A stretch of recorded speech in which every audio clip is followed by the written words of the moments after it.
Assalamualaikum warahmatullahi wabarakatuh.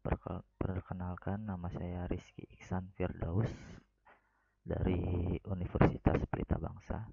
Saya di sini akan menjawab ujian akhir semester dari mata kuliah Manajemen Risiko dengan dosen Bapak Purwanto. Langsung saja, saya akan menjawab pertanyaan yang pertama tentang menjelaskan tentang konteks eksternal dan internal dalam manajemen risiko. Konteks dari proses manajemen risiko harus ditetapkan dari pemahaman lingkungan eksternal dan internal di mana organisasi beroperasi, dan harus mencerminkan lingkungan spesifik dari kegiatan yang akan ditetapkan proses manajemen risiko. Berdasarkan pemahaman konteks eksternal, dapat dilakukan analisis pengaruh perubahan lingkungan eksternal dan analisis persepsi dan perilaku stakeholder eksternal. Sedangkan dengan memahami lingkungan internal, maka proses manajemen risiko akan selaras dengan budaya, proses, struktur organisasi. Oleh karena itu, organisasi harus memeriksa dan memahami konteks eksternal dan internalnya. Tahapan penetapan konteks risiko yaitu setelah ditetapkan ruang lingkup risiko, maka selanjutnya dapat dilakukan analisis lingkungan internal dan eksternal, serta menetapkan pihak-pihak yang berkepentingan seperti stakeholder. Pada tahap analisis lingkungan internal dan eksternal, perlu diidentifikasi faktor-faktor eksternal dan internal yang berkaitan dan yang relevan dengan organisasi. Contohnya, konteks eksternal organisasi antara lain faktor sosial, budaya, politik, hukum, regulasi, keuangan, teknologi, ekonomi, dan lingkungan, baik internasional, nasional, regional, maupun lokal. Yang kedua, faktor alam, terutama untuk organisasi yang bergerak di bidang pertanian. Yang ketiga, penggerak atau tren utama yang mempengaruhi sasaran organisasi. Yang keempat, hubungan, persepsi, nilai, kebutuhan, dan harapan pemangku kepentingan eksternal. Yang kelima, hubungan dan komitmen kontraktual. Yang terakhir, kompleksitas dan dependensi jaringan. Sedangkan untuk konteks internal organisasi antara lain visi, misi, nilai. Yang kedua, tata kelola, struktur organisasi, peran dan akuntabilitas. Yang ketiga, strategi, sasaran dan kebijakan. Keempat, persepsi, nilai dan budaya organisasi. Yang kelima, standar, panduan dan model yang diadopsi oleh organisasi. Yang keenam, kapabilitas ditinjau dari sumber daya pengetahuan, misalnya modal, waktu, orang, kekayaan intelektual, proses, sistem, dan teknologi. Yang ketujuh, data, sistem, informasi, dan alir informasi. Yang kedelapan, hubungan dengan pemangku kepentingan internal dengan mempertimbangkan persepsi dan nilai mereka. Yang ke-9, hubungan dan komitmen kontraktual. Yang terakhir, interdependensi dan interkoneksi. Penetapan stakeholder atau pihak yang berkepentingan baik internal maupun eksternal disesuaikan dengan organisasinya. Misalkan, pada organisasi perguruan tinggi, maka stakeholder yang terkait dengan proses manajemen risiko yaitu mahasiswa atau tenaga pendidik, dosen, tenaga kependidikan, institusi, IPB, Kemenristekdikti, Badan Akreditasi Nasional Perguruan Tinggi, Badan Akreditasi Internasional, para pengguna lulusan, dan masyarakat umum.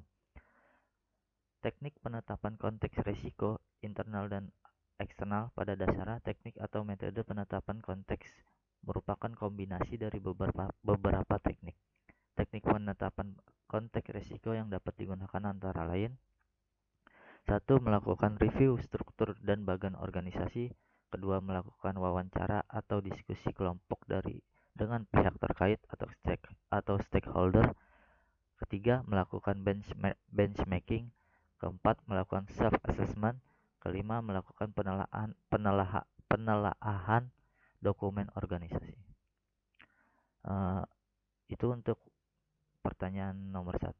Selanjutnya saya akan menjawab pertanyaan nomor 2 tentang studi kasus dari Vivo vendor smartphone. Sebelumnya saya akan menjelaskan tentang studi kasus tersebut. Pada tahun 2019 merupakan tahun istimewa untuk vendor smartphone Vivo di Indonesia. Sejumlah capaian dan prestasi telah ditorehkan oleh Vivo yang telah 5 tahun berkiprah di pasar smartphone tanah air ini. Pada tahun 2019, Vivo tercatat menempati peringkat 2 dalam daftar vendor smartphone terbesar di Indonesia versus IDC. Selain itu, Vivo menyebutkan mendapat kenaikan permintaan produk smartphone dari konsumen di Indonesia. Torehan tersebut tak membuat Vivo kendor. Vivo menyatakan telah menyiapkan sejumlah terobosan untuk tahun 2020 pertama. Vivo berencana untuk menghadirkan inovasi teknologi lewat sejumlah produk teranyarnya yang bakal digelontorkan di pasar Indonesia. Hal ini dilakukan untuk mengisi seluruh segmentasi pasar, baik kelas bawah, entry level, hingga kelas menengah atas. Langkah ini sejalan dengan upaya Vivo untuk menarik minat konsumen untuk membeli ponsel sepanjang tahun 2019. Vivo telah meluncurkan setidaknya 17 smartphone Android yang baru, beberapa serinya diantaranya meraih penghargaan dari industri tersebut, yaitu Vivo V15, V17 Pro, V17 Pro, Z1, dan S1 Pro. Adapun inovasi yang akan diboyong di dalam smartphone terbaru nanti tak melulu soal fitur dan teknologi yang menyertainya.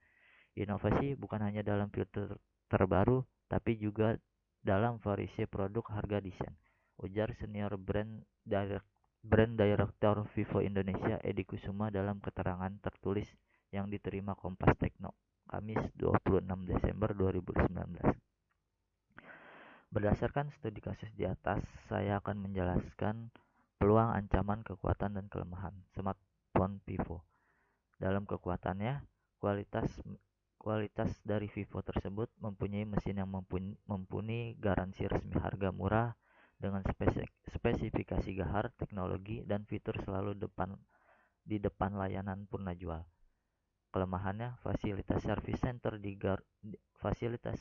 center atau produk baru dari branding di lapangan dengan loyalitas promotor itu masih kurang.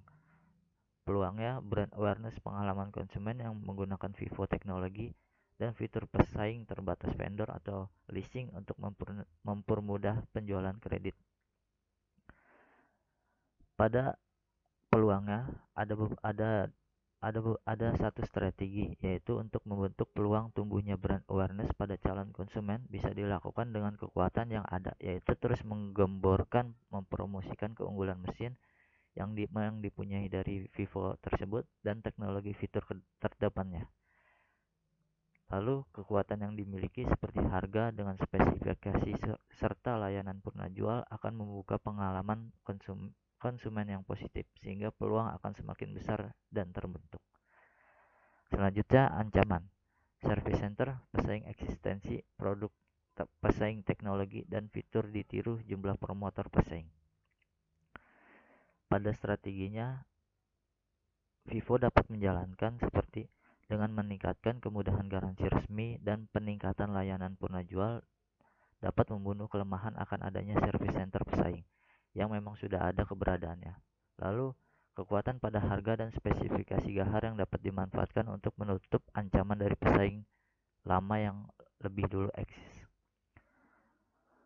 Selanjutnya, saya akan menjawab pertanyaan yang ketiga tentang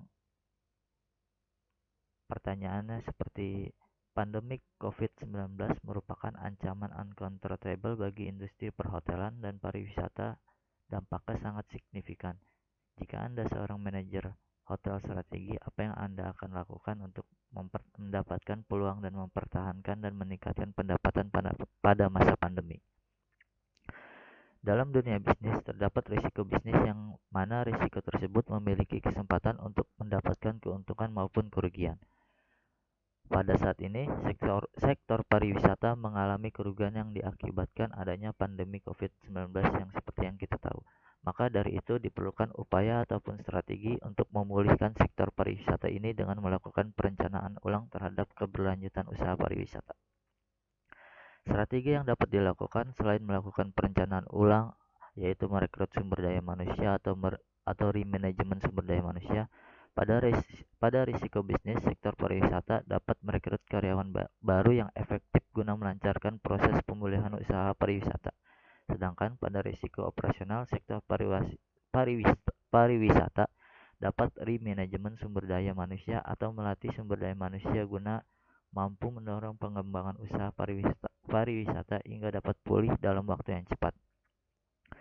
Strategi dalam upaya pemulihan pariwisata tidak hanya dapat dilakukan secara internal, namun dapat dibantu dengan upaya eksternal juga, yaitu dengan melakukan kerjasama dengan pemangku kepentingan yang terkait dengan pariwisata guna pemulihan pariwisata pasca pandemi tersebut.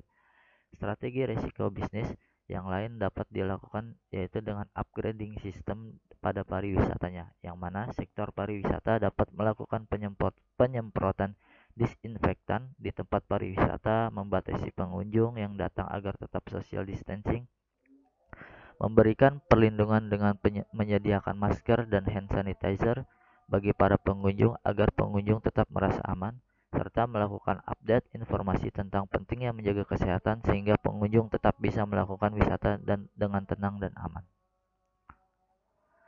Yang terakhir, pertanyaan nomor 4 tentang kawasan industri di Jawa, fokus pada teknologi dan padat karya. Jelaskan apakah perkembangan industri 4.0 merupakan ancaman atau peluang bagi karyawan di Indonesia. Industri 4.0 adalah tren di dunia industri yang menggabungkan teknologi otomatisasi atau pergantian tenaga kerja manusia dengan tenaga mesin, dan teknologi cyber, teknologi informasi. Pada industri 4.0, teknologi manufaktur sudah masuk pada tren otomatisasi dan pertukaran data. Hal tersebut mencakup sistem cyber fisik seperti robot, Internet of Things, cloud computing, di mana internet menjadi pusat pengelolaan data, dan cognitive computing seperti artificial intelligence. Tren ini telah mengubah banyak bidang kehidupan manusia, termasuk ekonomi, politik, dunia kerja, bahkan gaya hidup manusia itu sendiri. Prinsip revolusi industri 4.0 menggabungkan mesin alur kerja dan sistem dengan menerapkan jaringan cerdas di sepanjang prosesnya. Mengapa kita harus mulai memperhatikan revolusi industri 4.0? Karena ada beberapa peluang dan ancaman. Peluang dan ancaman bagi pelaku, contohnya peluang dan ancaman bagi pelaku industri. Industri 4.0 berpotensi meningkatkan efisiensi dan produktivitas proses produksi, menurunkan biaya transportasi dan komunikasi, serta meningkatkan efektivitas logistik dan rantai pasokannya. Biaya perdagangan yang berkurang dapat membuka pasar baru serta mendorong pertumbuhan ekonomi. Namun di sisi lain, mengadopsi sistem dari Industri 4.0 membutuhkan biaya investasi yang mahal dan risiko yang cukup tinggi. Contoh peluang dan ancaman bagi tenaga kerja. Berdasarkan kajian dari McKinsey Global Institute, sebanyak 52,6 juta lapangan pekerjaan di Indonesia terancam tergantikan oleh teknologi otomatisasi. Lembaga tersebut bahkan memperkirakan sekitar 800 juta pekerja di seluruh dunia akan kehilangan pekerjaan pada tahun 2030. Pekerjaan tersebut adalah pekerjaan yang sifatnya administratif dan pekerjaan di bidang produksi, karena akan lebih banyak otomatisasinya. Namun, industri 4.0 juga menciptakan peluang bisnis baru serta pekerjaan yang belum pernah ada sebelumnya. Sekian saya telah menjawab beberapa pertanyaan tentang ujian akhir semester dari mata kuliah manajemen risiko. Saya pamit undur diri. Wassalamualaikum warahmatullahi wabarakatuh.